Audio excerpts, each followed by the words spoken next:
Jackson trying to escape and run for it, and he's got it more. Lamar Jackson down the sideline.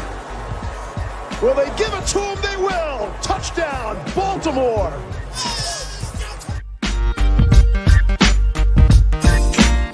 And with 1:17 left to play on Wild Card Weekend, the Hayes in the barn.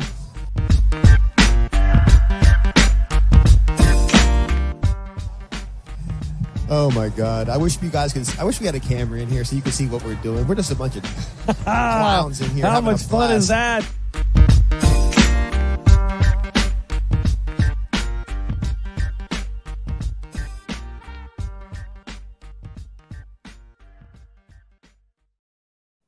All right, welcome on back to another edition of the Baltimore Beatdown Podcast. It is Wednesday, July 21st. My name is Jake Luke, joined on my screen by two handsome devils here. It's Spencer Schultz and Vasily Larikos. What's going on, gentlemen?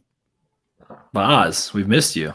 I missed you guys too. We're gearing up now. Training camp's a week away. Time to get back to it. It is time to get back to it. How was your vacation? It was great. Quality time, good weather. Enjoyed the kids. What more can you ask for? Where'd you guys go? Down the beach. Down the ocean. Nice. Down the ocean, hon. Yeah, they're the perfect age where they're living life down there right now. Yeah, hitting the boogie board at this age, first time, eating it a couple times. Little putt-putt, some boardwalk rides, the usual. Hell yeah.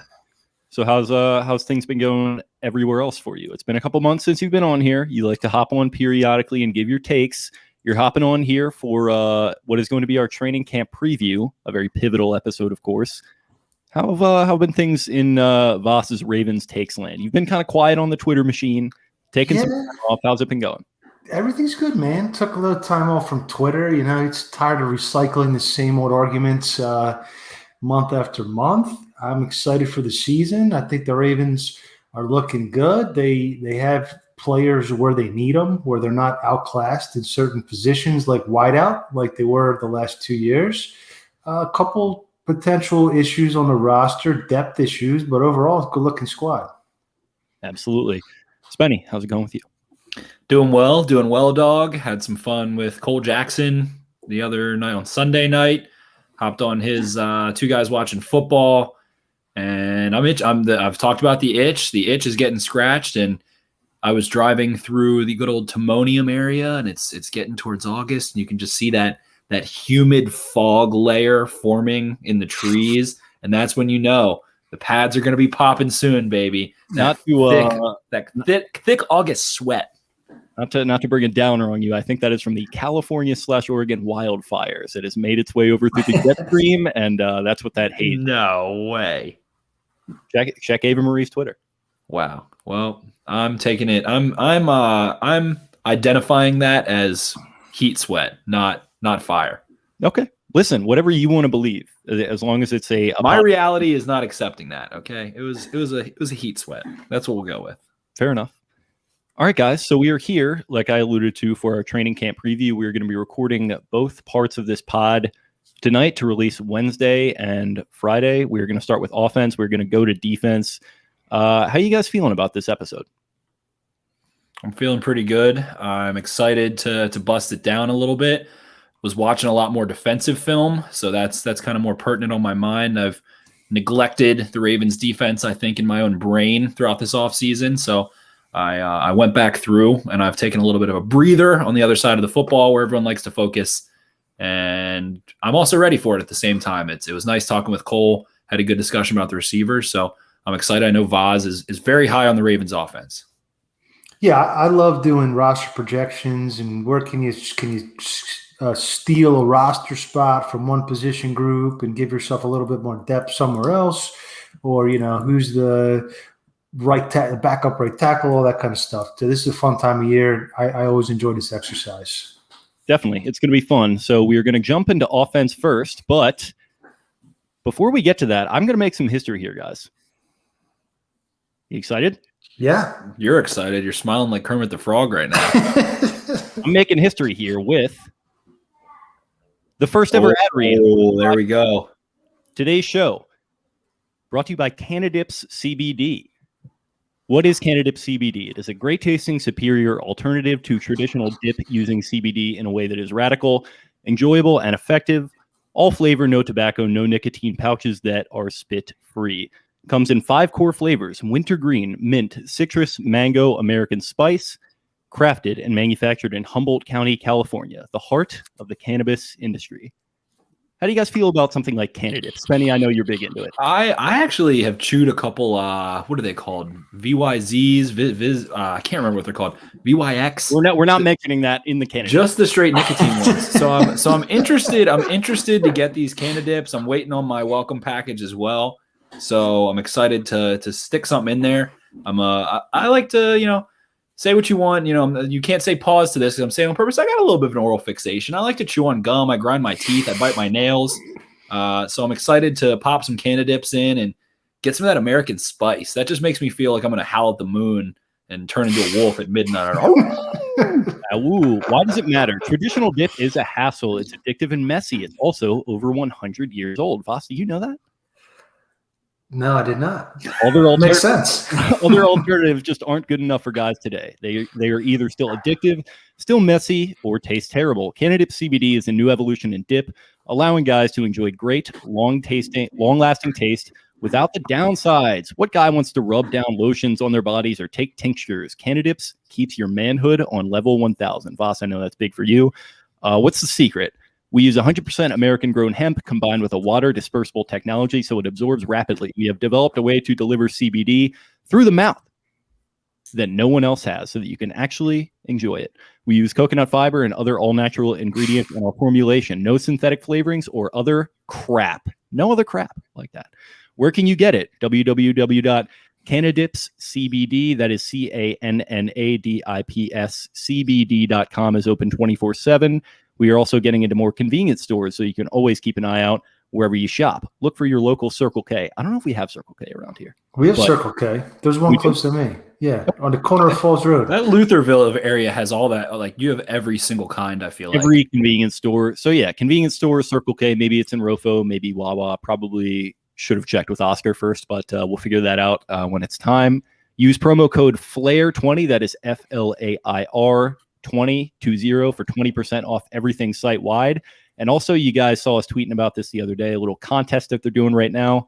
From the hills of Humboldt County, California, our friends at Canada Dip CBD, the nation's leading tobacco and nicotine-free dip alternative with CBD, are excited to present the Game of the Year. Canada Dip CBD is a fast-acting, and innovative way to consume CBD that works and tastes great and won't make chew with the wife during football season. You hear that, Voss?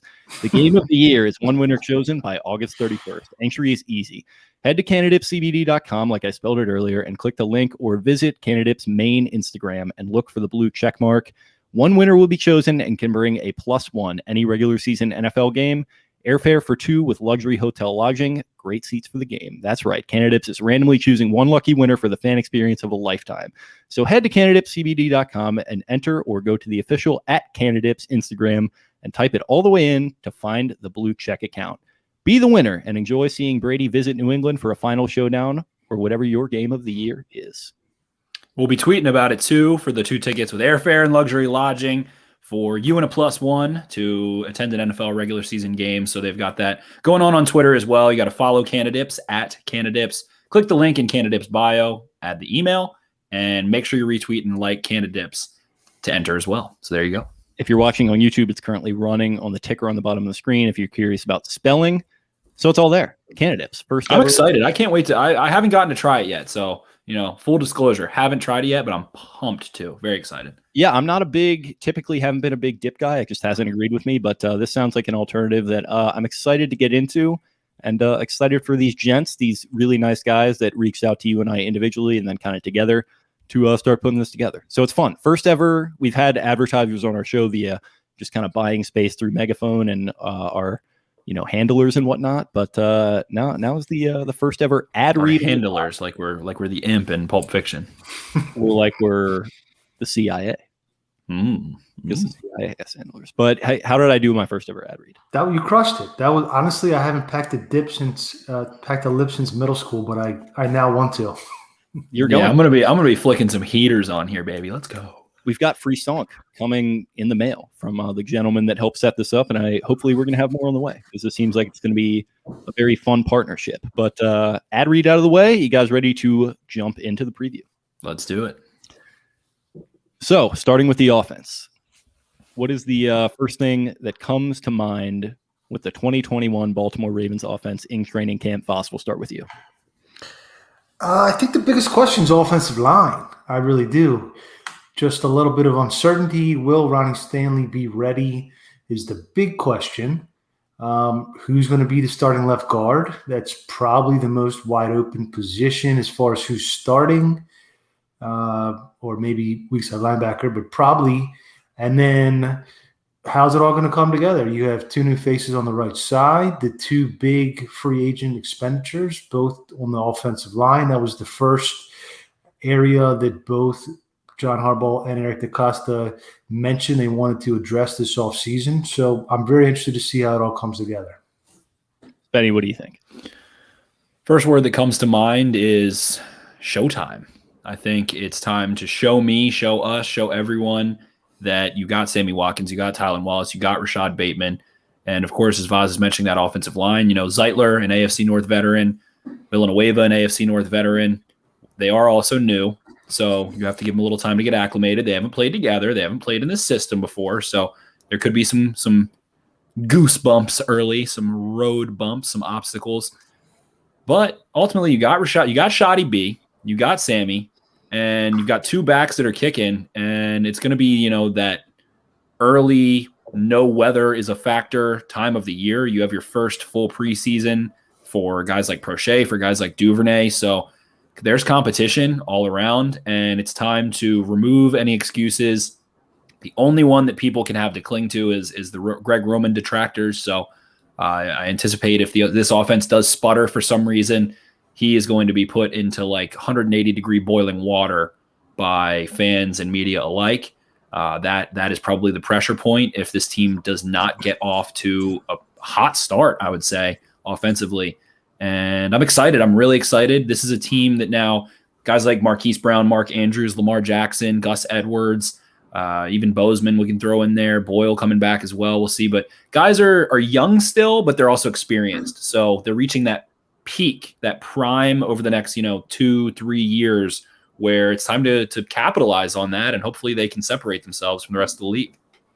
Yeah, I think for me that's kind of what it comes down to, is this idea that it's an offense that even despite all their production and success they've had, it just feels like there's all these lingering questions, not only from the outside, which we've seen in the past with the Flacco offenses, but kind of from the inside as well, which was something we had seen in the past as well. But it just feels like there's a lot of divisiveness around, especially Greg Roman, a guy who, if he had been offensive coordinator during the Flacco era and produced what he had produced, like we would be talking about this guy like he's fucking Paul Brown. So like I think it's like kind of an interesting dichotomy there where Roman still kind of has to prove himself. I've defended him, but he certainly he's got his work cut out for him to kind of get himself back to where he needs to be and kind of get this offense back to where it needs to be, because frankly, it's not there with the passing. It's okay, 17th in DVOA, but that's not quite a Super Bowl winning number for an offense in most years. So he's going to really have to silence some doubters, like you said there, Spenny. So I think it's an interesting spot that they're in. I think we're going to be looking at it position by position for each side of the ball. So are you guys ready to start with quarterbacks? Let's do it. Sure. So Lamar Jackson, Trace McSorley / Unitas, Tyler Huntley. I think those are the three guys that are going to be in the mix here. So Lamar, obviously going to be the starter, barring anything happening, knocking on wood right now. Returning after a pretty decent 2020 season, I would say. Started off kind of slow, trying to force some things as far as trying to make himself a pocket passer, trying to do some things that were maybe not 100% natural to him. Gets COVID in a very weird twist of events, misses a game against the Steelers. The Ravens essentially have to punt on that game. Comes back, I believe they're at 7-6 at that point, midway through the 2020 season. And Spencer and I remember us having this conversation. I'm sure we did with you, Voss, at one point, that it was time for Lamar to stop trying to force the whole pocket passer thing, trying to make fetch happen and just cut it loose. And he does that, starts running all over the place. That in turn improves his passing efficiency, carries the Ravens to the playoffs at 11-5. But Lamar Jackson returning as the Ravens starting quarterback. What are you hoping to see from him in training camp? We'll start there, and then we can maybe further it into a more macro discussion about this season. Confidence. I just want to see confidence, decisiveness, and you want to see him start to grow as a leader as well, as he already has taken some steps there. But the biggest struggles last year are games like the Pittsburgh Steelers game that Lamar did play in, and that Titans regular season game where guys were open at times, especially Marquise Brown, and Lamar was just not trusting his offensive line. He had a reason to, but at the same time, the greats, when their offensive line play starts to crumble around them a little bit, they'll still hang in there. They'll still be tough. They'll still get the job done when they need to. You can look at Patrick Mahomes and the valiant effort that he had, but that was a lot of running around. So and I'm referring to the Super Bowl, but you gotta hang in there. And the best way to negate offensive line struggles is to get the ball out quickly. So I think that getting a rapport with J.K. Dobbins and with Gus Edwards and Justice Hill going more than we've seen from anyone aside from Mark Ingram, who was a really reliable receiver for Lamar Jackson in his MVP season in 2019. That's what I'd like to see. You want to see him let the thing fly. He can't get hit, but hopefully he just feels confident, looks confident, and takes that step forward with consistency in his confidence. And I think he's got, people knock his accuracy or whatever. But at the end of the day, if his feet are right, if he feels right, and he lets the ball go on time, he's going to be accurate. He's capable of it. He's shown it time and time again. So that's where I'm at with LJ8. To a couple of your points there, sacked more times on less dropbacks in 2020 versus 2019. I had 29 on, it looks like 458, and then 23 on 471. And then his advanced passing numbers I had written down here, down across the board, but actually highest for his career in terms of his on-target percentage and his catchable passes that he threw. So, Voss, what are you looking for from LJ this training camp? Yeah, I'll pretty much echo what you guys said. You want to see a uptick in his accuracy outside the numbers and on the deep balls. That's something he's been working on and improving, 5%, 10% every year. He's not going to be Aaron Rodgers, Patrick Mahomes accurate, but he doesn't need to be because of other things he brings. Also, pocket presence. I think he took a small step in the wrong direction as far as feeling the pressure in the pocket, when he could step up, when he could go outside, and bailing on pockets last year more. And also just how does he adjust to the little tweaks and the wrinkles and the slight recalibration of the offensive scheme. Greg Roman wants more balance. He said that he wants to see Lamar under center more, which I think can only help with the issues snapping the ball. And how does he do with some of the newer passing concepts? So it is obviously a big year for Lamar. Can he get just a little tick better here and there at the margins? That's all he really needs to do to elevate the team to the next step.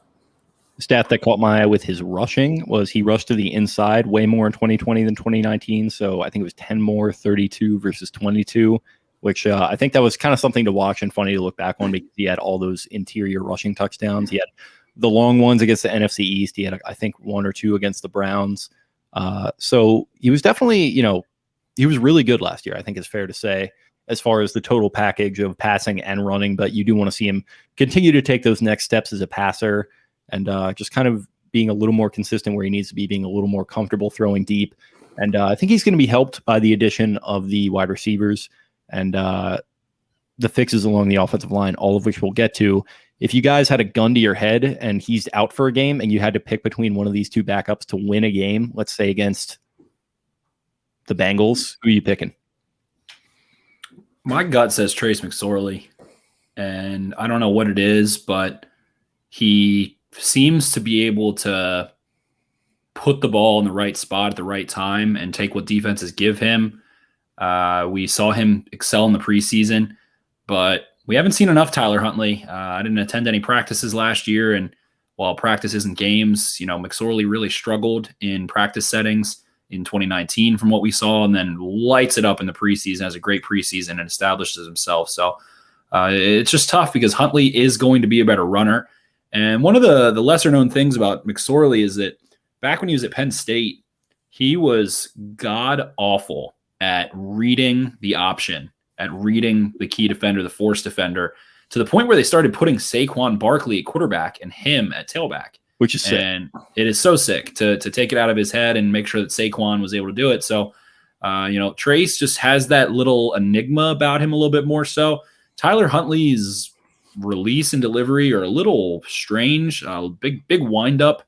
I wouldn't call it, well, I guess I am going to call it kind of Tebow-esque. It's like this big looping motion. So I'm looking for him to make some improvement there, see if he can tighten that release up a little bit, but he's going to be the one who can run a lot better, a lot more effectively. He wrote off a couple big runs last year, and it was tough. It was a shame they played that game in Buffalo where it was so windy because no one could hit the deep ball, and he had a couple open shots. So you want to go, oh, well, he missed him, but Justin Tucker couldn't even kick a freaking field goal. So it was a tough game to go back and analyze, and not a big enough sample size. But I think my head's going to go with Huntley in the end, and I try to trust my brain. Boss, what do you think? Yeah, I'm going to also go with Huntley, probably not right now, but by the end of camp. He needs some more reps, I think. He's a more explosive runner for sure, and he has better arm talent than McSorley. McSorley just doesn't put enough zip on the ball, really. And Trace Unitas, I think Earl Morrill is I think it should be Trace Morrill. I'm going to have to go with that from now on.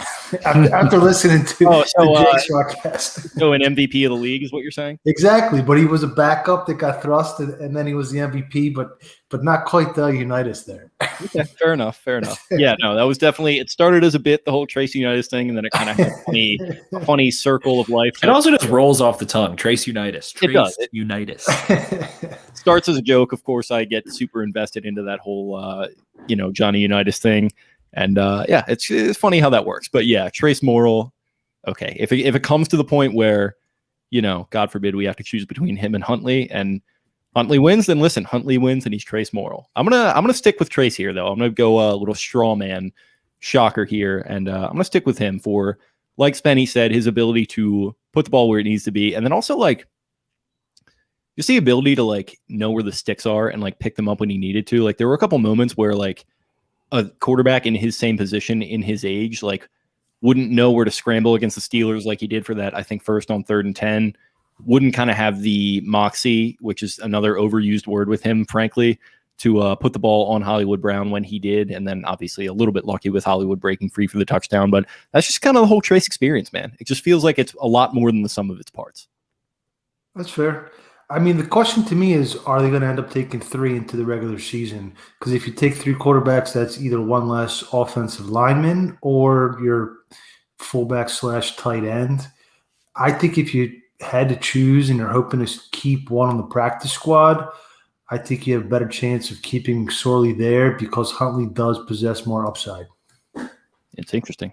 My final thought is I think if you need to win one game, have someone come in to relieve Lamar Jackson, I feel like I go with Trace just because he has some weird ability. But Huntley as a long-term, backup starter.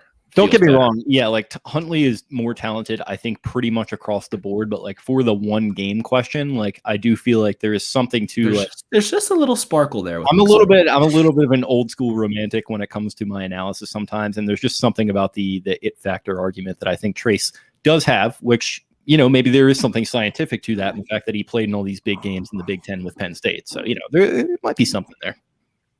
Looked like a 1st-round pick after his freshman year. Listen. So did Christian Hackenberg. That I didn't have to throw that out. Hey, he went in the 2nd round. Okay, fair. He hacked it. Yeah, good for Hack. All right, is that all you guys got on quarterbacks? Yes. Yeah. Running backs are up next. So per our lads, running back depth chart of the Baltimore Ravens, maybe their best because they have J.K. Dobbins, Gus Edwards, Todd Gurley, Justice Hill, and Tyson Williams. Shout out Tyson Williams. Shout out to our lads for the incorrect depth chart there. Not sure why Todd Gurley is listed. But I believe that fake SportsCenter tweet must have got somebody's neck. They put it on there, and then they just never went back and fixed it. But he was listed on there, so I didn't write anything down for him. But just maybe the lads know something we don't. Right. Listen, they might. The thing is, there are lads though, so they would tell us. They would tell us. So I got a note for each. J.K. Dobbins, despite limited action, he broke 28 tackles in 2020, good for a percentage of 20.9, which is 5 points higher than Derrick Henry's percentage. For Gus Edwards, he picked up exactly 45 first downs each in the last 2 seasons, or running to the outside less than 10 times each, which is kind of funny. 2019 and 2020, 45 first downs. Justice Hill on just 12 carries, he had a yards per carry average of 5, 2 explosive runs in 2020, just 12 carries, so pretty impressive. And then Tyson Williams, still totally not sure how to pronounce it, but let's just say Tyson. Give him 1 to 2 years, and he has the talent to outplay a lot of the draft picks at the position. That's from Matt Waldman. So what is your guys' initial thoughts hearing all those notes and looking at this depth chart, which may or may not include Todd Gurley via the lads? My question is how much more zone the Ravens are going to run, because I do believe that J.K. Dobbins is best when he has cutback lanes.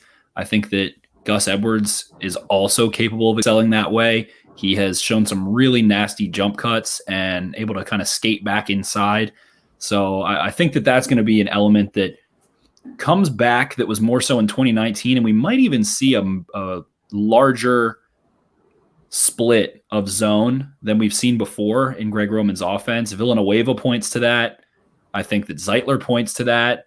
I think that, Cleveland does not, but ultimately, Bradley Bozeman, you're expecting to be able to reach a little bit better than guys like Matt Skura and Pat McCarry, and Bozeman should be able to boat a little better in there and make some plays. Stanley, I think, is best suited as a zone type guy. So the Ravens traditionally run a ton of power right. I think that kind of started with Marshall Yanda being such a great down blocker and wanting to run to that gap where it was Orlando Brown and Marshall Yanda.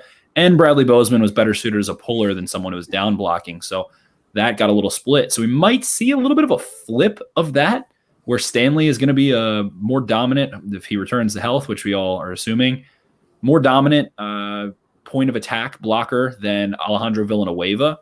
And Cleveland is probably better suited to be down blocking than to be working in space. And I know a lot of people like his ability to pull, but I don't think his asking him to be nimble is the best use of Ben Cleveland. I would rather see him on some combos and some down blocks and crashing and trying to collapse some areas there. So I think that is a big difference. And I think that's going to help J.K. Dobbins even more so, who really is just a second level nightmare in the open field for linebackers, for safeties, for corners. He has such great contact balance. Gus Edwards has been able to break so many tackles as well. So these backs I'm really excited for. And ultimately Justice Hill, you think, is going to end up factoring in there. It's unlikely that both Edwards and Dobbins both play 16 games. So you got to think Justice Hill is having a couple games of, 10, 12, 15 touches at some point, more likely than not. And I'm excited to see what he can do as well. He showed a ton of juice in that Steelers game. And, they were both, or Justice Hill was very successful in that role. And we'll see what happens with the RB4 situation and how many they end up keeping. It feels unlikely, probably keeping Mason and Ricard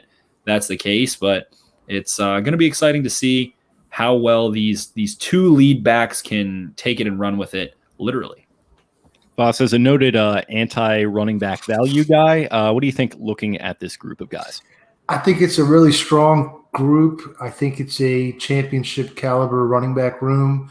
I don't see the need for Todd Gurley whatsoever, even if it's a couple million. I think that's a waste of cap space or future cap space.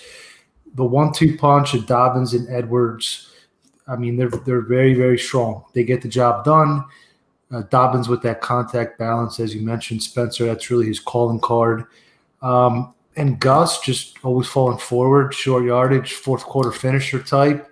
I'm interested to see Justice Hill, his involvement as a receiver, because Coordinator Roman has mentioned that they want to get the backs more involved. That's kind of what he was drafted as out of Okie State. He's got some elusiveness. They just seem, I don't know, they just haven't been able to really spring him where it's open. And then Williams, I think, is also probably going to have a pretty good preseason, I would imagine. And he's going to be one of those preseason darlings, and he's going to be really, really solid P-squad depth that, if called into action, will average, 4 or 5 yards a carry, just like every other back they put in this system since Lamar has gone under center. So is it worth kind of belaboring the points, or do we just kind of make the determination, is this the best position group on the team, or do you guys have anything else in mind? Corner. I was immediately going to jump to corner as well. And we neglected to mention Nate McCrary out of Saginaw Valley State, who went to a pro day at Central Michigan. The Ravens picked him up, and he's kind of a analytics darling, and he was a man amongst boys at the level he was at. So I think him and Tyson Williams are getting a ton of reps in the preseason. McCrary ran a 4.37 and a 4.37 and a 4.42, 36-inch vertical, 10.5 broad jump, had a 4.06 20-yard shuttle, which is nasty, and 19 reps, 225. So he's another wild card. And I'm just going through some of the SIS metrics here, and a couple fun ones that come to mind. There's one called design gap, which is how often a runner goes to the play design. You know, if if you're running a midline zone and you're attacking that C gap or that B gap on an inside zone, they went there as opposed to deviating. Lamar Jackson actually number 1 in the NFL of all players with 100 carries last year, 94% of the time. Nick Chubb, Damian Harris. So J.K. Dobbins was 7th in that. So that goes a little bit against what I was saying maybe, but he followed the script very much so, 77.6% of the time. He hit the hole. That was 7th among all players with 100 carries. And Gus Edwards was actually down towards 46th with 61.8. So he was in the bottom 6 of backs hitting their designed gap, which I was mentioning some of those cutbacks. So that actually shocked me a little bit to see. Edwards also hit at the line 31.3% of the time, but only had a 13.2% stuff rate. And that was good for 7th in the NFL. Dobbins good for 8th. So these guys had some really fun metrics as well, looking at their WAR. Gus Edwards actually had a higher WAR as a runner than Lamar Jackson did, which shocked me, on less carries. His WAR was a 0.6. And but what is it good for, though? What'd you say? Yeah, but what is it good for? Absolutely nothing. And then the final one was points earned per play. And that was Gus Edwards in 4th, Lamar Jackson in 5th, and J.K. Dobbins in 9th. 3 runners in the top 10 that are earning the most points per play. So this really is such a dangerous rushing attack. And I think that goes to show maybe how kind of crappy the offensive line was and how great those guys were, despite. Yeah, 3rd in rush DVOA versus 17th in pass. And that's something that we're going to get into in the offensive line. But it's interesting how good they were in that regard because, like you mentioned, like, the offensive line could have been a lot better, but they were still really damn good. I think probably partially the Lamar effect there, helping them out a little bit, as you allude to often, Boss. That, yeah. And then Greg Roman started calling those veers and those motion where he's just not even using his offensive line and just getting the back in space. I think you could put a whole lot of offensive linemen and running backs beside and in front of Lamar in Greg Roman's scheme, and it would be effective. It really is. They drive the system. They're the linchpin in the middle of the wheel that are making everything else spin. So, Boz, how do you feel about these two particular backs and their value now for what you're saying and what you've seen from them? How do you feel regarding, these two guys at the prices that they paid? Obviously, you weren't thrilled with the 2nd round pick of Dobbins, but now considering you've got Edwards on a very cheap contract and Dobbins is one of the more successful players from his draft class. I mean, it remains to be seen, to be honest with you, because Alex Collins had a pretty good year. I mean, a lot of different guys I think can be effective in the system. I'm perfectly content with the Dobbins pick at this point because they finally addressed receiver. That was always the reason why I was against it at first, because I think, well, we'll get to receivers later. Edwards, his contract, I think, was right at the top of where he'd be willing to pay. The thing is, you can't have everything, right? So why not take advantage of the strengths that your quarterback and your scheme provide? These guys are cheap right now. If 2 years from now they're going to pay Dobbins $8 million a year, I think that'd be a mistake because I don't think that ever works out for big money second contracts for running backs. But for right now, they're in that Goldilocks zone, as you were talking about. They're young. They have enough experience, but they're still in their athletic prime. And that's what you want to continue to cycle through at the running back position, in my opinion. So what are we looking for from the running back position overall in training camp? I would love to see, stay healthy. Don't put J.K. Dobbins in games. Don't put Gus Edwards in games. Stupid, too. I think, pretty much. And I'm sure they want to get a couple touches, but I really just don't want them to. Is Tupac going apeshit in the background? Is that? Yeah, okay. I muted myself. He's been going ham. I guess there's a fox out there, a deer out there or something. So there you go. There's a little background noise, ladies and germs. Okay. Sounds good. Well, while we're talking about running backs, I like having dogs barking in the background.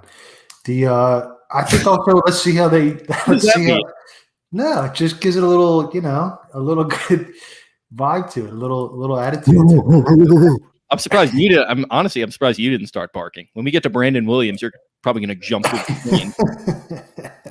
But what were you saying?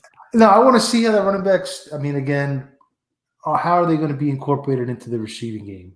And that's not necessarily for preseason, but that is for practice. And they want to build up that chemistry and have Lamar looking to them more and catching the ball and displaying more consistent short hands, especially JK. He had a couple drops last year. Gus came on as a receiver last year. Gus has improved every year as a receiver. And as far as training camp goes, and what to look for in preseason, I think back to the 2018 preseason and how great Gus looked in that entire preseason. He had a big game against the Dolphins, I remember. I don't know why I remember preseason games, but I do. Him and Lamar had a big game against the Dolphins together, and it was kind of this guy Edwards, he didn't make the team at first. No. Yeah, he runs a little upright. He's maybe an exciting prospect. It's in some he had like a 30 or 40 yard run on the left sideline against the Dolphins, I think. Yeah, then Lamar had a long touchdown run as well. So it was kind of it's just kind of like an exciting little preseason pairing, but he winds up catching on and becoming one of the better running backs in the league. So it's going to be interesting to watch, I think, Williams, McCrary, like you mentioned, and maybe hopefully Justice Hill can finally catch on or or get off the pot here. So is that all we got on running backs? Trying to look at what their WAR was as receivers last year, and I have a feeling that it was not very good. They didn't score a lot of touchdowns. They didn't make huge splashes. And just while you're looking that up on Justice, I think he could be potentially a lead back or a number 2 back with better vision. That's what he's kind of missing. But I think his special teams ability as a gunner especially pretty much assures him a spot as the third running back. For sure. They love him on special teams. So Gus Edwards led the Ravens with 5.19 points earned, which was, 28th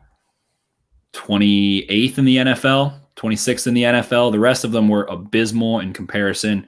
I guess Gus just had, some of those wide open checkdowns, and that goes in hand with kind of tipping your hat with what back is in the backfield, maybe giving an idea to run, pass, or, if Justice Hill's in there on 3rd and 5, got to think they're probably throwing the ball, I would imagine, more so than if Gus Edwards is in there. So I would like to see, as Vaz mentioned, them just be a little bit more balanced. I think J.K. Dobbins is a hell of a receiver. He did have a couple drops against the Bills in that weird game, but I think he has a ton of skill as a receiver. Saw a lot from him at Ohio State. And I feel like he's going to take a huge leap there, but it's more on Lamar to kind of get them the ball, which he doesn't seem to love to do. He likes to scramble as opposed to check down a bit at times, or just try and use Mark Andrews on some quick routes. So none of those guys had really any impact at all other than Gus Edwards. J.K. Dobbins earned 1.89 points, and the rest were either slightly negative or less than a point. So interested to see how that progresses, and I think that a lot of that has to do with Lamar and developing some cadence and rhythm there. Okay, so is that all we got on RBs? Yes. Offensive line, everyone's favorite. Cole, I know you're listening. Your favorite. Left to right.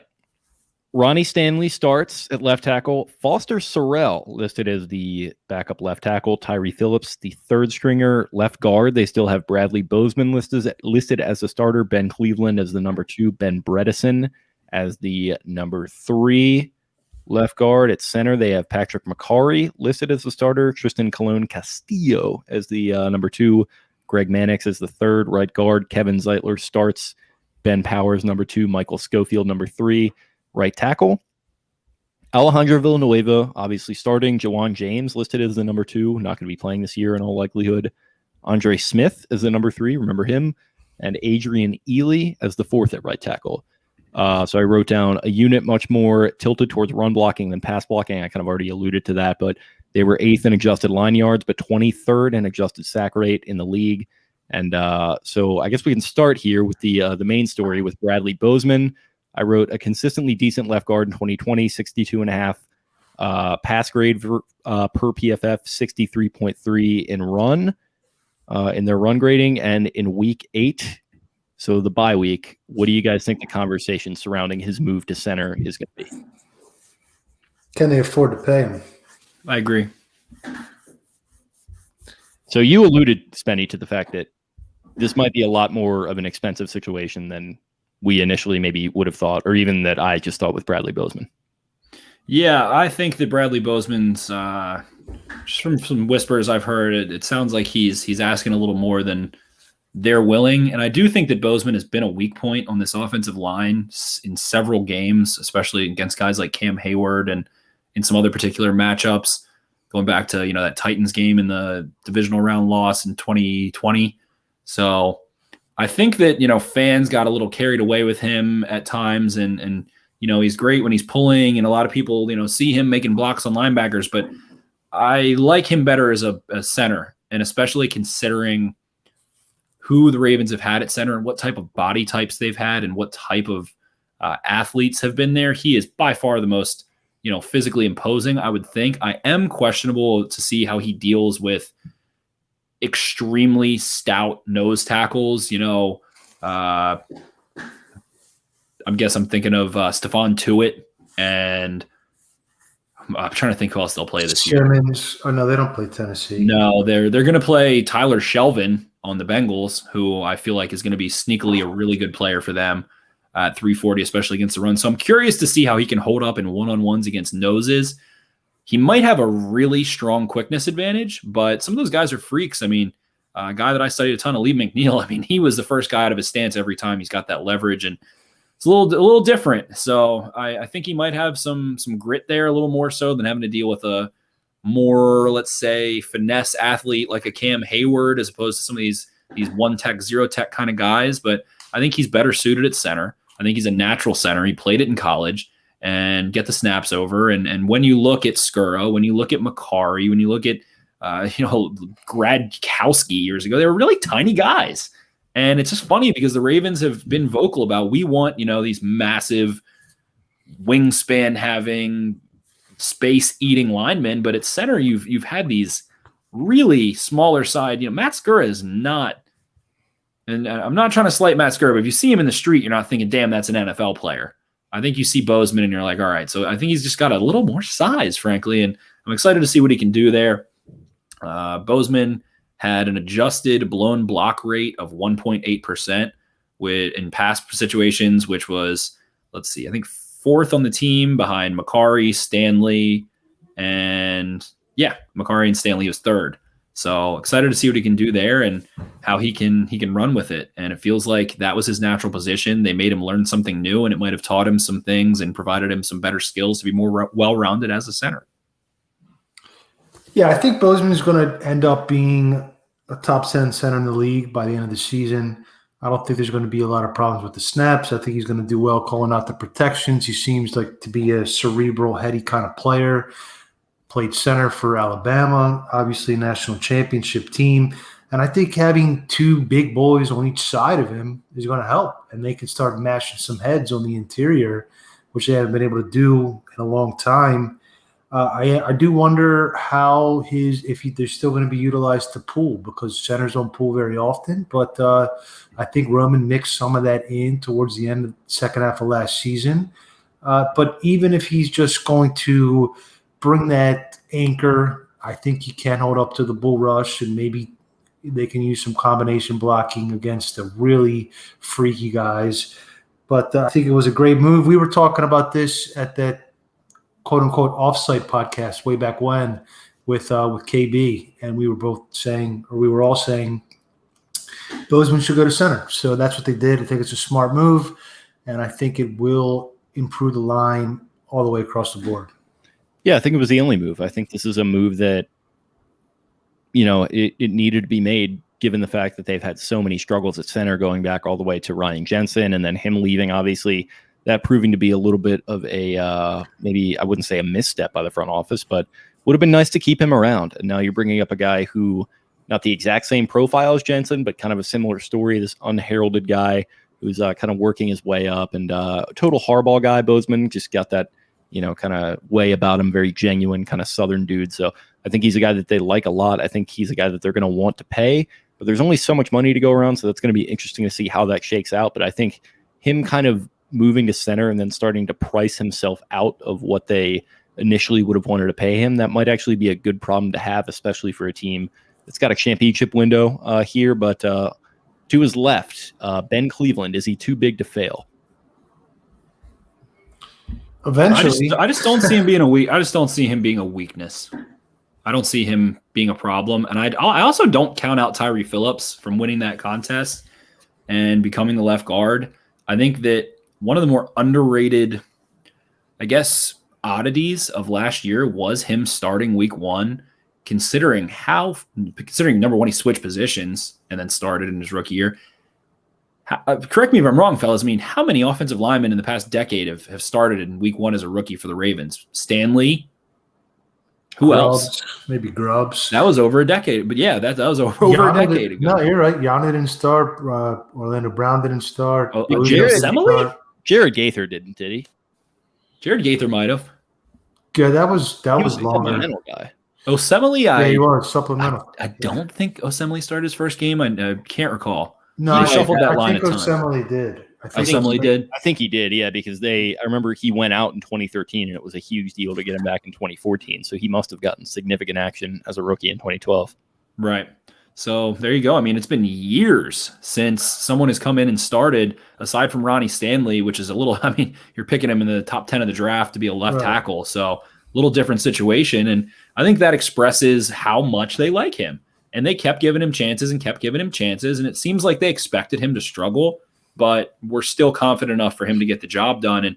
And Phillips did have, the second worst blown block rate on run plays, but on pass plays, he was, a little below average. And I think I'm not discounting him, but it just becomes a conversation of, is he going to be the swing tackle? Or are they going to try him there instead? He has the length. He fits that threshold I've mentioned so many times of height, length, and a couple other measurables. So interested there. But Ben Cleveland, the only time I saw him struggle on tape in college was when it was just someone who had incredible lateral quickness, and the defense kind of really spread the offensive line out, got them into some wide splits, and he was never missing, he never missed his assignment, but sometimes occasionally guys would beat him. And Georgia didn't throw the ball a ton and runs the ball very much so, and he was a dominant run blocker. So I just don't see him being a weakness. And the way that Harbaugh talked about him, you got to think that he's got every chance to go in there. And it just feels like Ben Powers is on the back end of that trust tree, or I guess at the bottom of it. So it's a strange situation, but I'm just not counting out Tyree Phillips. I don't know what it was that made them want to start him so badly, but they sure did. I think they didn't have any other options, really. It was Fluker. I mean, it wasn't. Well, they had Powers. Yeah, they had Powers. That's true. They made him earn a spot, and he was drafted. And fourth round. Skura started week 1 too, right? Skura did start, yeah. Oh, they put him over Macari, who they clearly like a lot. They put him over Powers, who I don't think they like a lot, and then over Fluker. So it was interesting. I personally think they need to park Phillips at tackle and let him learn the nuance of the position at the pro level, because third offensive tackle is one of the potential Achilles heel of the team as currently constructed. And one of the best things about the Villanueva signing, in my view, they paid up for him, but I think his experience as a left tackle makes it worth it. So if Stanley's not ready, or if Stanley misses a game or two like he usually does, he's not the most dependable guy. Villanueva goes to the left side, and you feel pretty confident there, but you need a right tackle. And I think Phillips is really the only guy who has that ability right now. There are still a couple vets out there, and I don't know what they're looking for, but there are a couple, serviceable, decent guys. But on the entire offense, right tackle or backup tackle, swing tackle is the biggest concern in my view right now. Yeah, and Phillips is, with the heavy feet, that might not totally be his thing. And I think kind of parking him at tackle, trying to get him to learn the nuances might be a thing. But he got at bats, which is big for this front office, particularly with offensive line. Ozzie used to always talk about how it's good for young guys to get in there, make mistakes, learn from them, which is good advice for life, not just football. But it's interesting. I think the The disparity with the efficiency numbers in the offense kind of came down to struggles on the offensive line. Like I mentioned, 17th in passing DVOA, 3rd in rush DVOA. It just feels like an entirely, or at least at times it felt like an entirely different game they were playing when they chose to pass versus chose to run. I think a lot of it did come down to missing Stanley when they did, which is going to be huge. Obviously a big storyline. We're not going to see him in the preseason at all, nor should we. And I think him coming back in week 1, I doubt that's a guarantee. You've got the moves being made along the interior. That's, all very interesting, but a lot of forgotten men in the mix too. I mean, Ben Bredeson, a guy a lot of people were excited about. Cole, who we've mentioned here a couple times now, respect his opinion a lot. And he loved Ben Bredeson out of Michigan, kind of feeling like a forgotten man at this point. You got Michael Schofield, who's bounced around in the mix. Greg Mannix has bounced around as well. So some interesting names here to keep an eye on for the preseason at the very least. That's why this preseason is like the most exciting in maybe preseason history, because imagine how much more we would have known about Tyree Phillips or Ben Bredeson. We don't know anything about Ben Bredeson because there was no preseason and we haven't seen him except for when he comes in jumbo packages. So we're going to get some sort of idea of what he's able to do and if he's able to go bump some uglies out there and take care of those big boys. So it's going to be an interesting situation nonetheless. And I think it's great for this offensive line and those younger guys to get those reps. Let Tyree Phillips get some tackle reps. Let him get some guard reps. We watched Patrick McCarry the year before earn himself a roster spot because he played all 5 spots in one game. And I mean, the guy's not tall enough or whatever, but he can go play right tackle if you want. And he's not horrible. So this preseason is going to be huge for this offensive line, and especially those young guys. This is going to be a huge preseason because they're defending an undefeated streak in the preseason, in case you forgot. It's true. I mean, you're making fun, but it's also like true. Like I like that shit. What are they 20-0? Odds they lose a game this preseason? There's only 2. I think there's no way that they're going to be able to go undefeated in the preseason game. John Harbaugh hasn't played a preseason game. I think they will. If you think this is the Ravens culture. They get a bunch of guys. They're the deepest, they have depth on depth, and they try hard. That's John Harbaugh, and that's all Harbaugh, man. I think they're going to go undefeated for the preseason, for the next 8 years in a row. If you think John Harbaugh took a year off preseason and it is going to come back just with his dick in his hand and not go all out balls to the wall with his 90th roster, guys, and just say go out there and win this thing for the Gipper, then I don't know if you know my guy John Harbaugh. I have a question for John Harbaugh if I ever talk to him, and it's if I could tell you have red pill, blue pill. The red pill is that I guarantee that you win your home opener this year, and the blue pill is that I guarantee you will win every preseason game as long as you coach in the NFL forever. I want to know which one he fucking takes. He's going to be mentioning the preseason thing in his Hall of Fame speech. Oh, yeah. 100%.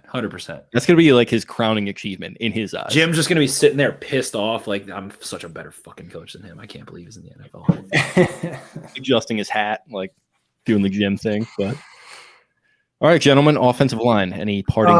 Just to break down a couple of these guys. Juwan James is potentially an interesting decision because in order to put him on the IR designated to return DTR, he has to be on the 53 initially. So I don't know. He popped his Achilles in May. I don't know if he's coming back in December or not. Schofield, moving on to other tackle options, he does have 18 starts at right tackle at the NFL level, so somebody to keep an eye on. And then on the interior, it's Cleveland or Powers. I wouldn't be surprised if Powers started the first 3-4 games and then Cleveland took over. Either way, I think you want to keep Powers around. 17-game season, you're going to need some depth at some point. And Powers I think Powers at this point in his career is just a confident backup. He's serviceable. He's a good backup. That's the word. I think serviceable epitomizes. He's a low-tier starter and a backup, and a good backup. Yeah, McCarty definitely has a roster spot due to his 4 or 5 position versatility. There's not a lot of guys in the league that can do all those positions. And then I think it's Cologne versus Bredeson for the final spot potentially. Bredeson with those shorter arms, maybe he is the backup center potentially. Cologne, has he reshaped his body because he kind of has at least technique, but he wasn't in great shape, at least looked that way last year. One of those guys could possibly be trade bait. I wouldn't be surprised if they get a 5th or a 6th or a 7th for the last offensive lineman that doesn't make the cut. Spenny, any parting thoughts? Kevin Zeitler was 41st in adjusted blown blocks out of almost 200 offensive linemen that played at least 100 snaps last year. Excuse me, how many is it? Exactly 200 is the list I have. So out of 200 that played at least 100 snaps, he was 41st in adjusted blown blocks as a run blocker, and as a pass protector, he would have finished first on the Ravens, and he was all of 21st in the NFL. So you're talking about, if you put one guy from each team, he would have been the guy for the Ravens last year. Did they used to call a frat row at College Park a blown block? Yeah, that's what gets people going. All right, tight end up next. What do you guys think about this tight end? If my first question is Ben Mason a tight end? No. I guess he is because we already did running backs, right? Well, we didn't do right guard either. Yeah, we didn't really talk about him.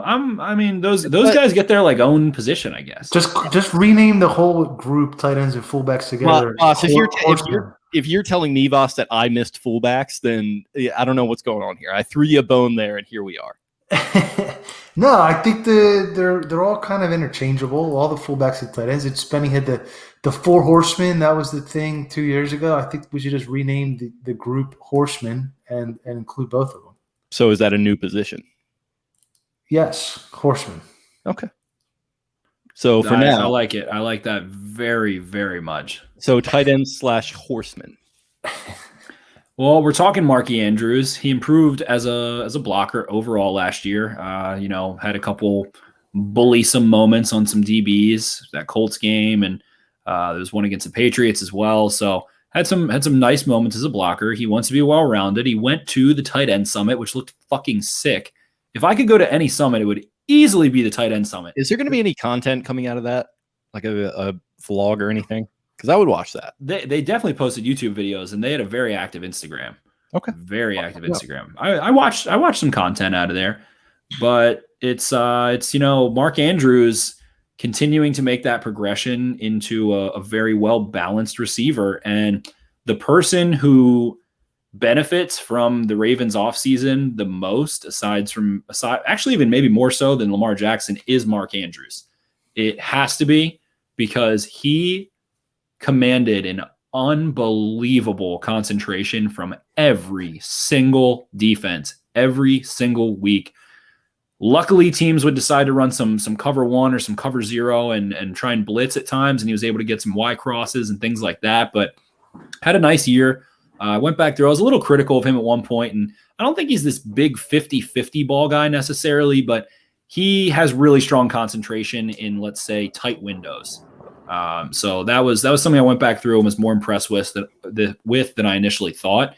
Him getting less attention means that he can become maybe a little bit more of a yak threat again, where he was so dynamic in 2019 and 2018 after the catch. So Andrews, I'm really excited for. I thought that he had a tough year last year a little bit. That Chiefs game was really rough, and he had a couple rough moments, but overall was able to make plays and do it when they needed it to, especially late in the season, and always being that safety valve for Lamar. And I just think he's generally going to benefit from Watkins and Bateman and the benefited offensive line and a little bit better Lamar Jackson. So I think he's the number one beneficiary, we'll call it. So I wrote this down. My question here, we know all about him, right? You just kind of summed it all up really well. My question is, what does this offense look like without him, and how does that thought experiment kind of affect his contract negotiations here? Because he's kind of on the hook too. I would, if I'm the Ravens and I'm having talks without him, talking about him in a closed door setting, I'm like, we can. I mean, they can find someone else that can be a good tight end, but he is a rock star in this offense. Why did the Ravens and everyone in the Ravens flock, or not everyone, a lot of people try to penny pinch so much? All these other teams have, the championship teams have 6, 8, 10 cornerstone contract players on their team. Why can the Ravens only afford a quarterback and a tackle, and that's it? It's really weird kind of pride. It's their roster construction philosophy. It's like we'd rather have 10 special teams guys making $1 million a year than a Pro Bowl tight end making $10 million a year. I don't get that. It doesn't make any sense to me. They have the fifth most cap space, or they're up around the top next year. The cap's about to skyrocket for TV deals. They can pay whoever they want to pay. I don't think they should pay Andrews more than 14, 15 million a year, and I am expecting him to have a big year. But this constant doom and gloom that the cap is going to take all your players, it just it doesn't make sense to me. Ozzie was backloading everything for years and years and years. Lamar bailed them out of that situation. They have flexibility. They can pay who they want to play, you know? Cap's going up too anyway. Like, it's going up like 50 million. Yeah, in the next 2 years, it's going to be a whole different ball game. So that's why, getting Lamar signed quickly is big. That's why have Andrews set the fucking market for the tight ends. Who cares? Tight end's not even that highly paid of a position. Are you mad if he sets the market? I'm not. I don't think it's great value, but if that's what they have to do, then it's fine. What's $1 or $2 million more than what you think is Jordan Richards and Jelly Ellis? Well, you can sacrifice those two players to make it work. Absolutely. I completely concur, and I think Andrews is well worth paying. He's the best tight end I think I've ever watched in a Ravens uniform. I'm not putting him over Heap yet. Yeah, and honestly, Shannon Sharp was a different breed, but that was very short-lived. Very short-lived. He sure is a different breed. R.I.P. to Tarzan, aka Suggs. Yeah, listen, we love Shannon on the show. R.I.P. to his dog. His dog passed away. R.I.P. Absolutely. Tarzan Sharp. It's between Andrews and Heap, definitely. And I probably, if I were a little bit older, I might prefer Heap, but Andrews Heap was the passing offense for a couple years. No, he was, and he deserves all the credit. And it's unfortunate he never got a ring. I love Heap. Very unfortunate, but he had the same kind of attention that Andrews had last year for a long time. You remember the Brandon Merriweather spear in the helmet game? He used to get wrecked. He speared him 3 times in one game, and then they finally threw him out of the game. Yeah, that was Brandon. God, Brandon Merriweather was such a fucking menace. But yeah, he would do. Like, he was good. He was real good. He would do a quarter zone shot like 4 times a year. He was always playing hurt. But Andrews, top 5. Hawkinson might be joining that and kind of rounding that group out. I think Goddard is maybe slightly overrated, but Andrews has been saying top 5 his whole life, and that sweet little story, I think it was Hensley, I can't remember exactly what it was. Someone posted about how he's just said he's always top 5 at everything, and it's a top 5 tight end, so he's worth franchise tag money anyway. And maybe they tag him. Yeah, tag him. The tag's cheap for tight ends. I echo what Spencer said. He's going to benefit. Everyone in the entire offense and the entire team is going to benefit from having better receivers. And I do want to see more yards after the catch. That was the tight end yards after the catch was cut almost in half from 19 to 20. So that's a big place for improvement. But I am expecting a big contract year from Andrews, and at least I think double-digit touchdowns. And he's going to continue to be Lamar's go-to guy, but he's going to have a little bit more space and freedom now with new guys. He's going to be getting some one-on-ones. Yeah. I think a lot of Lamar's post-snap reads are going to be, are they doubling Mark Andrews? Is there extra attention on Mark Andrews? And if not, the ball is going to go there a lot. Absolutely. So re-sign Mark Andrews because guess what? Grows the economy. Benefits everybody. Hurts nobody. Benefits everybody, hurts nobody. Sign Mark Andrews. Quick question: Is Mark Andrews who gets signed first, Lamar or Mark Andrews? Lamar.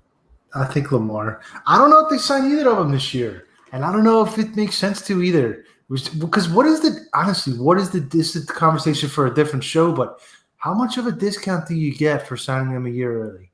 A lot.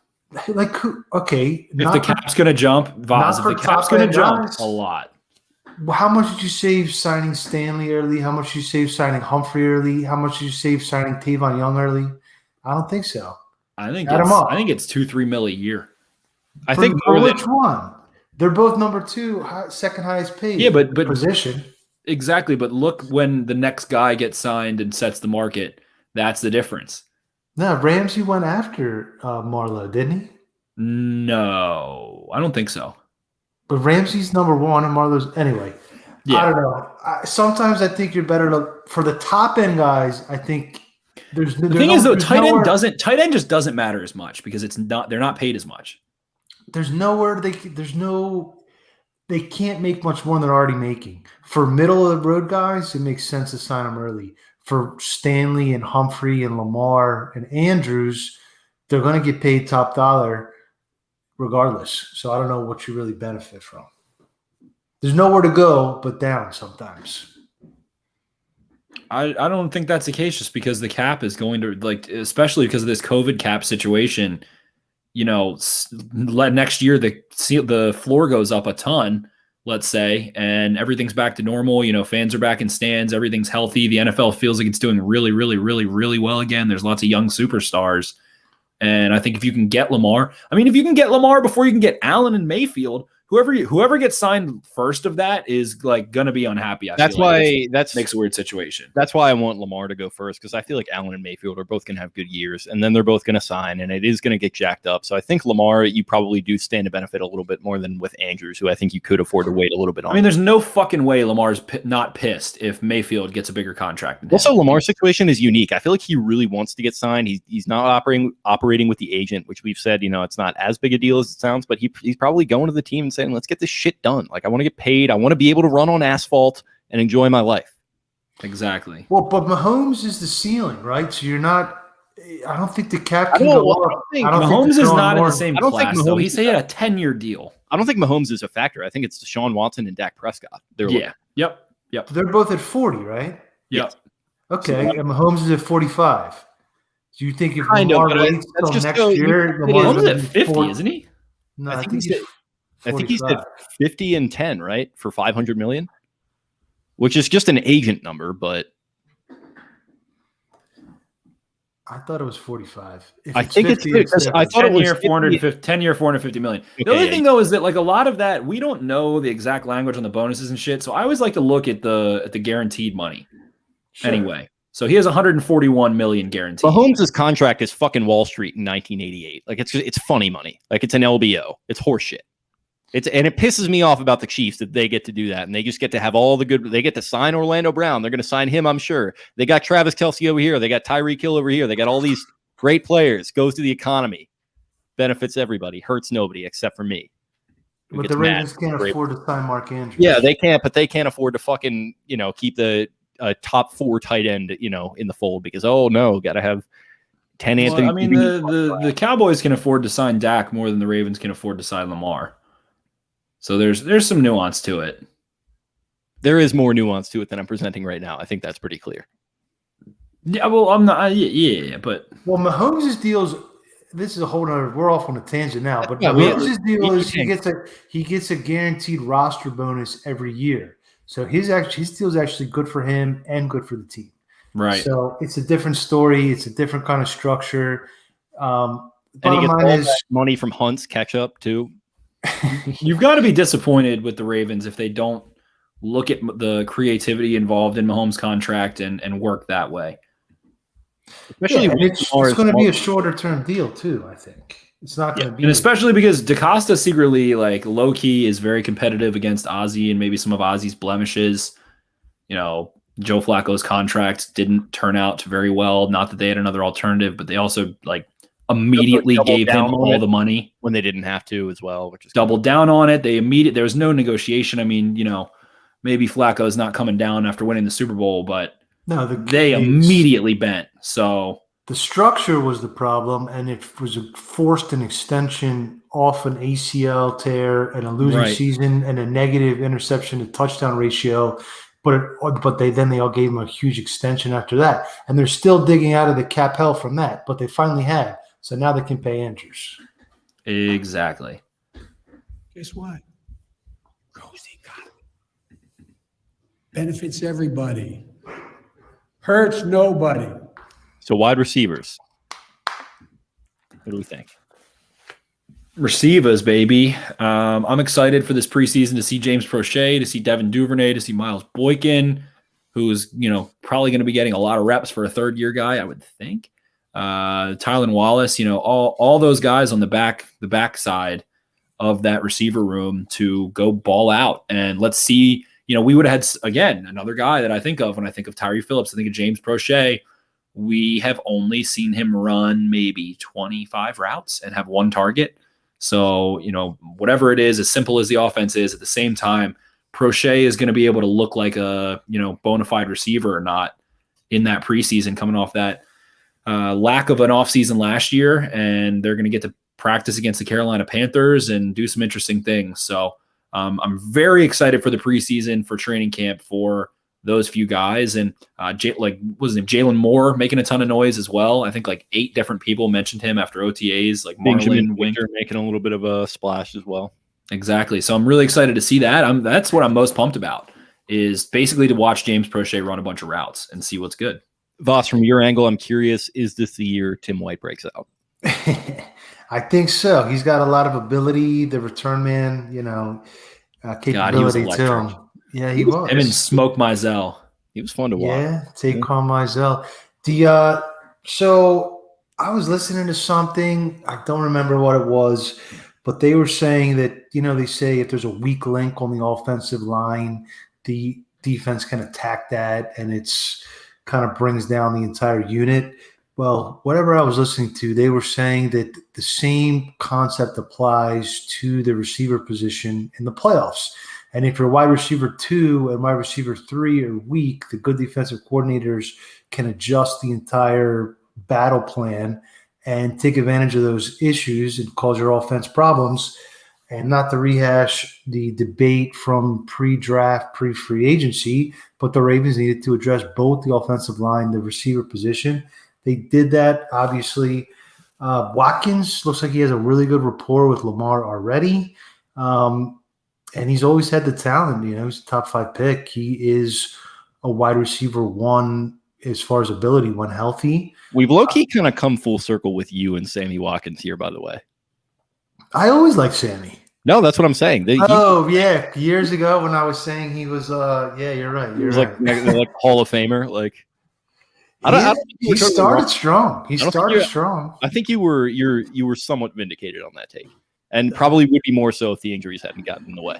What was that thing that Josh slacked yesterday, where one of the San Fran 49ers said the reason they won the Super Bowl? So I wrote that down. So Jimmy Ward of the San Francisco 49ers recently cited him as the reason Kansas City won the Super Bowl in 2019. So my follow-up question there, what will it take for him to re-sign with Baltimore in 2022? Is it going to be more postseason heroics, or are we going to need to see some consistency, or just some explosiveness that's going to be hard to replicate? What do you think?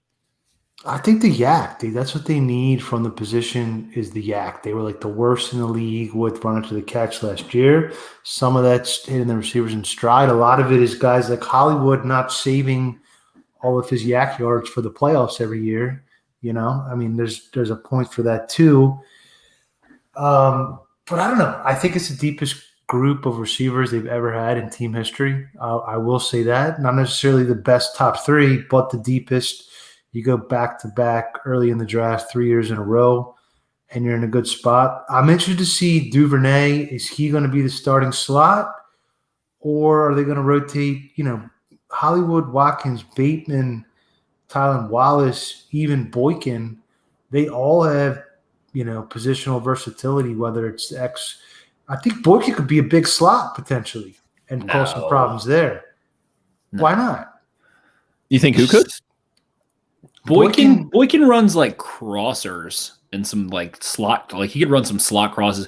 I have never seen him lose someone on like an option route type deal. I've never seen him shake someone. But yeah, he's the total. He doesn't bang low in the paint. He's a total space player, I think. Yeah, he's like a deer. Okay. Well, anyway, Prochet, I think that's everyone else. Everyone else. We're nitpicking, but everyone else. That's the knock against Prochet, I think, is that he's exclusively a slot player. Yeah, and all the other guys can do pretty much all of it. So that's where the battle's going to lie, I think. Yeah, I think Duvernay again might have packages, and it was underrated that he played on the outside a lot. I believe, he can play the Z, the flanker off the line of scrimmage away from the other two. And I think that he can play that H or that S or whatever you want to call it. Certainly, we've seen that. He was one of the most prolific slot receivers of the last couple of years at Texas. So he's got that hands, the speed, the yak ability. That's kind of his spider web is a triangle, and everything else is kind of, not fantastic. But I would anticipate, like you said, Hollywood, I think, is built best for the slot of anyone. And I think that he's going to see more usage there than maybe he's ever seen. Last year, I think he was like a 70-30 split between outside formation and slot. So using him in motion, they like to do that a lot. Still going to be the case. Duvernay, I think, is a motion man a lot as well. And Bateman, you're going to want to stick at that X on the line of scrimmage and let him fight his battles. He's also going to come in the slot too. So there's going to be a bevy between those three. So I'm going to go ahead and say, like, if you want a starting three, it's going to be Watkins, it's going to be Bateman, and it's going to be Marquise of all those guys. And Duvernay is an ideal wide receiver 4. He can stretch the field. He's a return man. He's got some gadget plays. I think he's an ideal. So then how do you He provides a lot of value as a 4th receiver. Yeah, exactly. So I don't think he's necessarily a starting slot.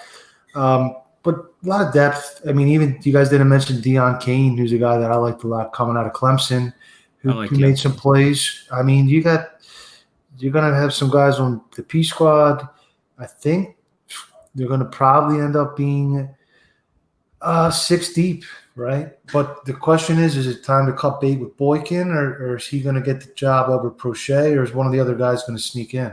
Yeah, I think that kind of is the battle that a lot of people are looking at, weirdly, is at the bottom with Prochet and Boykin, because there is a lot of belief in Prochet. I think it's well-founded and well-meaning. I don't have a ton of belief in Boykin, but I do believe in his ability to be a more competent NFL receiver and kind of a better fit for what an NFL team would like to do as opposed to Prochet. But it's going to be interesting to see how it shakes out, because it sounds like, from what we've heard from people in the know, that the team really likes Prochet. And, I could see that with Harbaugh, seeing him as like a lunch pail guy and like intangibles and all that kind of stuff, which would maybe anger me in a normal year. But the fact that they go and get Bateman, they go and get Watkins, guys who can take over that X role. Spenny, we were talking about this a couple weeks ago, with X kind of having to be up on the line of scrimmage, having to, and I had pulled this graphic up, having to draw and kind of go up in a phone booth against press coverage. You got Rashad Bateman. Matt Harmon mentioned that he had a 73.3% success rate versus press coverage in 2019, which is his best year. And you can kind of see the graphic there of his route success, and him kind of stepping into that X role a little more full-time. Watkins doing the same thing, freeing Hollywood Brown up to go into the Z, to be able to go in motion and to be able to utilize him in a way that he's probably more suited for. Get him in motion, get him running kind of different routes, get him away from press coverage, and kind of let him just do his thing. I think that's going to open up a lot of different things for the offense. So it's going to be less square peg, round hole. And it's going to be more just kind of being able to do things that Roman wants to do with this talent, which is an argument I've been making a lot, but I'm excited to see if it actually comes to fruition, because obviously Roman, he has some improvements he needs to make, but I think having these talented guys in the fold is going to help. And then, an exciting battle at the bottom of the roster, including guys like Deion Kane, who you mentioned, Voss, who a lot of people liked. Yeah, and Tylan Wallace, I want to see, is he going to show something on special teams? Is he going to get a jersey on game days, or is he going to be a weekly inactive type? I'm partial to Boykin just because it's a different skill set. He's a bigger guy. He's better really good on special teams. Great blocker. And good on special teams. And he's good on special teams as like a fucking the way that like a linebacker is, or like a defensive end or something too. So gives you that kind of skill set. I just don't see where Prochet is really bringing anything to the table above the 3 other guys that are already better slot receivers than him. So let's look at the slot options. Mark Andrews plays in the slot quite a bit. Hollywood Brown's going to play in the slot quite a bit. Rashad Bateman's going to play in the slot quite a bit. Sammy Watkins plays in the slot. Duvernay plays in the slot. And Wallace can play in the slot. Wallace plays in the slot, and then there's Prochet, and he was the lowest pick. He was inactive. He doesn't have the same kind of versatility I think Wallace has. That was a sick out route that he ran, though. The thing is, though, I think he is a really nice route runner in the slot. That's the tough conversation. So I believe that this is settled either organically through the good old injury bug or synthetically through the fake injury bug, which is the IR stash, especially now that you can bring guys off quickly. So I think that'll be settled. But then my question is even more so practice squad guys. Again, I want to bring up Jalen Moore, Benjamin Victor, Deion Kane. That's the guys that are going to be getting the nitty-gritty third, fourth quarter reps in this preseason and trying to make a name for themselves. So it's going to be very interesting. Benjamin Victor has a good frame and some length to him a little bit, some deep ball ability, tying back to Ohio State. And then Deion Kane just had a really bad knee injury, but the Steelers were just, man, like they were deeper than the Ravens are at receiver last year, so they couldn't sneak him on there, and Ravens end up being able to make a little snagu. So it's going to be tough, and I'm curious if, somebody's going to have to either go on the IR, somebody might have to get one of those four. I feel like they're not going to want to use one of those 4 weekly designations, those whatever they're called, lock it ups, where you can't take that guy off your practice squad on receiver. I feel like they're not going to want to go in that direction. So I could see someone definitely getting snagged immediately after cuts. What is the highest offer that's going to make you kind of perk your ears up for a trade for Boykin or Prochet if a team is kind of wide receiver needy? Fucking 7th. Yeah. If you can get a 5th, I'm like, bam. No Seal that down. No disrespect to these guys, but the Ravens have a loaded wide receiver core this year for the first time in forever, and the other 28 of the other teams also do. I mean, every year there's like 30 wide receivers drafted the last 4 years running. It's a plethora. I don't think that's the supply is wealthy right now across. There's a ton of receivers. So like a bubble. I've been saying it. If you could get, they're not young guys. They're the 2 oldest receivers on the roster besides Watkins. They're both older than Hollywood. What? Yeah. That's fuking crazy. Prochet is the 2nd oldest receiver on the roster.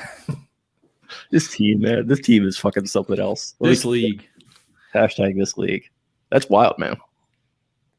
And it's not like they do a lot on special teams either. You're probably I know. Activate a tight end. Prochet, Duvernay started returning punts for the first time in his life, and immediately was like more scary as a returner. It's like, it's crazy that this guy that's like a fucking track star. Yeah, he doesn't have lateral agility, but he's physical and he's fast. Like, it's crazy that he would like come in and be better. Well, he's a fucking great kick returner, so it's like, all right. Yeah. I like guys that return kicks to return punts. If you can't return kicks, that means you don't have that gear and that kind of fuck it, I'm going track star through this lane.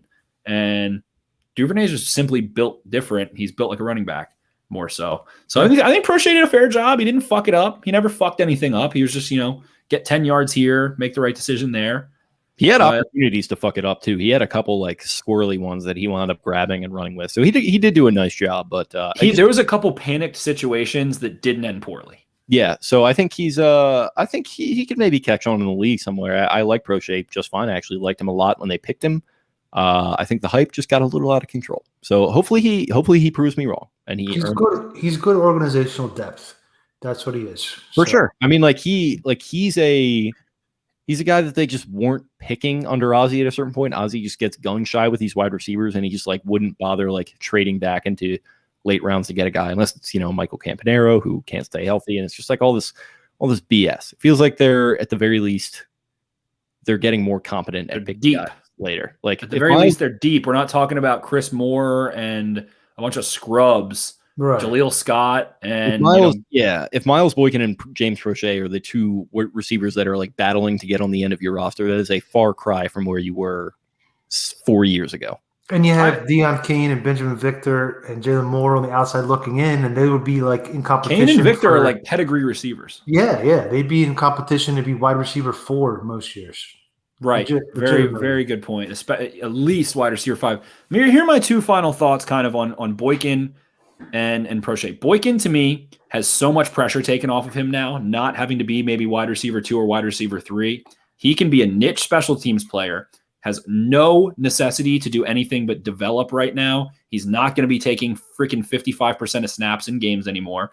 And then from what I've seen this offseason, kind of just like reading the tea leaves, aka like Lamar Jackson's fucking Instagram stories, I think that James Prochet is like invited to birthday parties and engagement parties and, sits with them at lunch. And I think Boykin is the Steven fucking Glansberg of this group. I don't think that they fuck with Boykin. And my final question of this is, do you think Lamar is going to have like heavy say into which of those guys is it if it comes down to it? No, I think it's Harbaugh. These are special teams positions. The last 5 guys, Harbaugh picks pretty much, That's true. Which, I think Lamar should have say in who's going to be starting and catching the ball from him. I think Harbaugh should have say in who's going to be on special teams, right? Yeah. That makes sense to me. I've just seen Lamar kind of talk about Prochet a lot and include him on things, and I've never seen him mention Miles Boykin's name before. He's got that Mamba mentality, man. You run a couple wrong routes on him, and you're persona non grata. I think that's the biggest similarity between Flacco and Lamar Jackson is if you fuck up, they don't trust you, and they've got their guys that they trust. I mean, which is pretty. It's Hollywood and Andrews and everybody else, pretty much. Pretty ballsy of Flacco to get all kind of high and muddy about that kind of thing. But all right, and I love Joe. I don't know. They might be able to flip Boykin for a decent pick. I mean, he's big. He's an Adonis. As a coach, you're like, holy shit, he's a 99th percentile athlete who's good on special teams and has had a little bit of confidence issues. That's why I asked. You don't think fucking, Sean Payton, like the 2008 financial crisis guy, is sitting there oh, listen, I could give up a 3rd round pick for this guy or a 4th round pick for this guy. It's not going to matter because we're never going to, be picking in the draft anyway of any importance. Our cap space doesn't matter. Let's just give up a pick for this guy and he'll probably turn him into an 800-yard receiver. Yeah. So it's interesting. All right, gentlemen. Jameis Winston and Miles Boykin. I'm serious 700-plus yards, 7 touchdowns minimum. Sean would find a way. He did it for Perryman, right? Yeah, really. Yeah. All right, gentlemen. Is that all we got on wide receivers? I think that's all we got. Yeah, we didn't get into the tight end depth chart too much. Okay, let's circle back. Let's circle back on tight ends. So I wrote down. We strayed into contracts. We did stray into contracts a little bit, which is going to happen with our man on the bottom of the screen here. So I wrote down. We didn't talk Nick Boyle really either. I said blocking is essential. Obviously, he caught 8 first downs in 9 games. Good for a clear career high best percentage of 57.1. So sneaky good receiver, Nick Boyle. And then obviously you were kind of alluding to the depth there. Vying for that 3rd spot, Eric Tomlinson, Jake Breland, Josh Oliver, Eli Wolf, Tony Poljan, and possibly Ben Mason I wrote down. Who makes it? I think Oliver's the front runner. You're going to have to see how he blocks when the pads come on and if he can stay healthy, but he is that seam stretcher, that receiving option. I'd say Wolf is probably the guy competing with him. Breland just can't get healthy, it seems. But the other interesting place is who's going to be the potential extra blocker. Tomlinson is blocker only. By the way, Boyle's reintroduction should be helpful in pass protection. I think that's worth mentioning because he's a big part of that. Stick him on Villanueva's side for a couple weeks. Yep. Yeah. While they get settled. I mean, he's like another offensive tackle out there. He's great at knowing when he can leak out too. Just have him chip, and then he finds little space. That's his best asset as receiver is just finding some space, sitting down. Yeah. So I think the 3rd spot's going to be a receiving tight end, probably Oliver, most likely. And then you're going to have Tomlinson, and I'm a little bit intrigued by Poljan. I'm intrigued by Poljan for sure. Used to play quarterback. He's a big body. I think he's a guy you park on the practice squad. And when Nick Boyle's contract, which was just extended, is up in I think 2 years, he's a guy that can potentially has been groomed and is ready to play some snaps at that point. Yeah, it's an intriguing group. I think I like Oliver probably. The best among them, at least as far as potential goes, as I pull up some Poljan highlights here. But people were excited about him as well. But people were excited a lot about Eli Wolf and Jacob Breland. I mean, as much as you can be about as much as you can be about these young undrafted tight ends that have injury issues. But you got those guys in the mix. Spenny, you've probably watched more Eric Tomlinson tape than anyone should in the world. So yeah, there's just a lot going on with this group, and I am interested to see. I think Ben Mason makes the team regardless, but I'd be interested to see if he's going to be lining up at tight end a lot in the preseason. He's a fine blocker. I think he has a very high fundamental or technical, whichever you prefer, floor, I guess is the best way to put it, as a blocker. And I think that the Ravens improve the blocking capacity and the understanding of the blocking game and how to attack and where to put your hands and all that good stuff better than maybe any other team in the NFL with those types of players, with the running backs, with the fullbacks, with the tight ends, with the receivers, all that good stuff. So I anticipate, him skyrocketing because he has such a high understanding going in in a technical sense. He's also like 6'3" and has short arms. You think he's going to go I don't think he's going to go be able to block TJ Watt at all. And Nick Boyle can. He's only 255 pounds too. It's not like he's a huge guy. He's not. He's built like a back, like a big back. I don't see where he fits in, but I guess he's special teams. I just can't. The guys that are. I think you have to bring something else. He's a fucking linebacker. He's literally a linebacker. You can't be special teams only. Just being special teams only is just. He can block. I just hate the whole. I watched him get put on his ass too many times to have this whole badass reputation thing, and the Mohawk kind of pisses me off because of that. Like the Mohawk is sick. If you're Pat Ricard, like Pat Ricard could have a Mohawk. He kind of does right now, but he doesn't even need to do that because he's Pat fucking Ricard. So, are you saying he's all hat, no cattle, brother?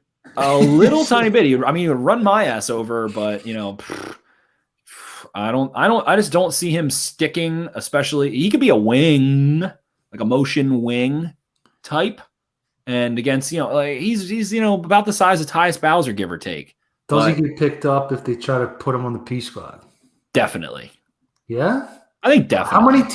How many teams even roster an H-back, fullback, tight end hybrid? It's increasing. It's increasing. The Browns, the Titans, the Bills, the Jags, the fucking Vikings, the Giants. There's a good bit. Dolphins, they've got 10, some ties there. Yeah, I don't know. I think there's 10 guys, maybe more. I think he gets them. I'm not worried though. I'm not worried about it, but it just is an annoying pick. But like, how many 5th round picks pan out? One every couple of years, whatever. So it is what it is. And I think that who knows? Maybe Pat Ricard's hip is fucked, and we don't really know that because he did have hip surgery. He is in the last year of his contract, and they clearly it's just such a big brain to be looking at your replacement fullback for your Pro Bowler who's on your roster. It's just like. Because fullbacks aren't, you can pay him. He's already paid. He's the second highest paid fullback in the league already. You can afford to continue paying. He's got to be at least like top 6 highest paid fullbacks. No, he's number 2. He's number 2 after Juszczyk. Oh, you're talking about Ricard. I thought you were talking about Mason. Oh, no. Ricard. I was like, Mason's probably a top 10 paid type fullback. If they rostered the 1 and 2, Ricard was highest, and Ben Mason was second highest because nobody else pays fullbacks. That'd be sick. And he's the highest pick, so it was one for the boys. Let Roman have his guy or whatever. Listen, he was a Harbaugh guy. Let me tell you a little something about my guy John Harbaugh. He sees that guy playing for Big Blue with the Mohawk, and if anybody's going to be fooled by his act, if anybody's going to be fooled by his tough guy act, let me tell you something about my guy John William. He's all in. There's some sort of defining physical muscle on Ben Mason that like John Harbaugh's like, oh my God, have you seen his delts? Like I know delts, okay? I know delts. You should have seen me in '93. I had the biggest fucking delts. No, there's something that Ben Mason has that John Harbaugh's like, that I've seen that before and I want it. Got to talk to you, man, about your traps. How do you get them so big like that? I mean, it's really great, man. He's got all the talent in the world. Just got to go out there and let it rip. Baron Browning's son, Ben Mason. Watch, he's gonna have a stampede through this preseason. Watch, he's gonna be a fucking wrecking ball in my face. He is. Listen, and they're gonna win both games, and he's gonna be. There's three. Okay, so they're gonna win. Notice I did the German 3, not the. I did the because you don't want to get made for being a fake. Yeah, and then start a gunfight in a cellar basement bar that I just thought Pat Ricard was going to be here a couple more years, and I'm going to be a sad panda if Ben Mason. He should be, man. He's the tone setter of the entire offense. He's just a big part of the Ravens. He's just a big part of the Ravens. We're going to keep both of them. Which, by the way, shout out. He's going to push somebody else off the roster that's going to be a good player for somebody else that they could have used. No, that's they could put Ben Mason on the practice squad and make him one of the untouchable players. But he's got to clear waivers for week 1, and then yeah, you're right. And he Pat, by the way, tweeted out a little. I put together a little happy birthday clip for him maybe a couple months ago, and I said I tweeted the video of, or like a mashup video I made of the drive against the Titans that he basically jump started the offense and like turned the engine over. And I said like X amount of catches, like a touchdown, like great job, Pat, happy birthday. And he was like, yeah, it was actually Y amount of catches, but thank you. I was like, good for you. Great way to have a chip on your shoulder. We like that. So that's my non sequitur Pat Ricard story of the day. Love him. But going back to tight ends real quickly, I just think it's like, do you value having someone that's more like Mark Andrews, and that's going to be Josh Oliver, or do you value having another blocker? And if you have Ben Mason, it's not going to be another blocker. If you have Pat Ricard and Ben Mason and Nick Boyle, it has to be Josh Oliver pretty much. Which I'm good with. Wolf. Yeah. Wolf freaks me out. I don't know. He looks like a man. He looks like a giant baby a little bit, and he freaks me out. I thought we said that about Breland. Both. I mean, they're both just 6'5", 7-year-olds that are enormous. Look up Eli Wolf. Look up Eli Wolf. I think Oliver could be a nice under the radar. Eli Wolf looks like the sadomasochist guy from the fucking Da Vinci Code. Been a lot of sadomasochism talk on this episode. Talking about the GIMP. Yeah. Oh, are you talking about the Opus Dei from the guys that like to whip themselves in Da Vinci Code? Yes, he looks like that guy. He's Opus Dei. But he looks like him when he was 13, but is 6'5" and jacked. So he's not making the roster. All right, I don't want him on the roster. He freaks me out. With the needle thing on his legs or whatever. Jacob Breland actually in the face looks like one of the first guys cut from The Bachelorette. Like he doesn't make it past night 1. That's what Jacob Breland looks like to me. So there you go. Jacob Breland's never gonna play for the Ravens. You basically just described every white tight end in the league. Yeah, most of the guys at the tight end summit. Shout out to former Ravens legend Tyler C. Shout out to former Ravens legend Tyler C. Hot guy. Yeah, whatever. Okay. So I think it's got to be Oliver. I wouldn't put it past the Ravens to do some sneaky shit like IR him and recoup that pick and let him clear waivers and be like, fuck it, we want that 7th round pick. I wouldn't put it past them. So they could take another fullback. Yes, so they could draft Ben Mason's replacement. We're starting to see through the matrix, and we're gonna have to. Somewhere, Eric DaCosta's ears are on fire, and he's like, someone has found me out. Well, he's a listener to this show, so he'll find out when he listens to it tomorrow. Exactly. But yeah, right. Tight ends, good group, good depth. They basically just picked up as many guys as they could. They have as many tight ends as they possibly could right now to make sure they have a tight end 3. And they also have Ben Mason, who can do some things, and Pat Ricard, who can do some things. So they're fine there. Nick Boyle's going to come back. Nick Boyle's probably been injecting himself with horse stem cells for the past 6 months. He's going to come back 6'9", 310 pounds, running a 4.7 and neighing a little bit in the wind. He's gonna whoop some ass. Listen, just for the visual of that, I do hope that happens. Neighing in the wind. That's what I want to hear. Are we all taked out on offense here? We're taked out. We're taked out. Kevin Zeitler, big addition. Okay, well, that will conclude it for today's episode, and tune in Friday for part 2.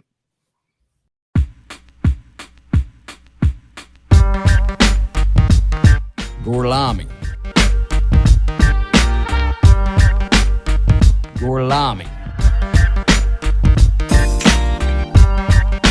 Arrivederci. Arrivederci. Arrivederci. Arrivederci.